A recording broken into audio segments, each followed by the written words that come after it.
Di tarîka şeva hicran çiraxek sıfetim ya Rab. Ji ser heta piyan are bi carek vê ketim ya Rab. Nemal min sebr û aramek ji ber jana evîna dil, evîn behre lewra tenha bi ber pêlan ketim ya Rab.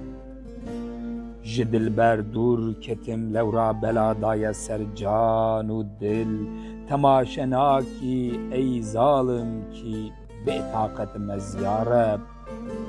Meger pirsê li min nakî belê tim tê xeyala min, şev û rojan dinalim ez bi ah û hesretim ya Rab.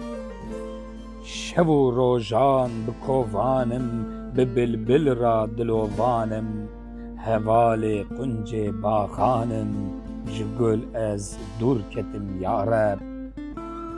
Li gel bilbil dinalim ez, ziravim wek hîlalim ez, şikestî rengê dalim ez, dil û hîlma firqetim ya Rab.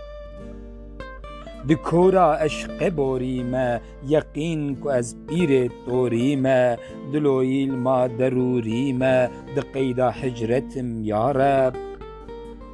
Meger ez Rostemê Kurdim, fîraka wî nexweş kirdim, ceger xwînim siyah çerdim, di kunca xelwetim ya Rab.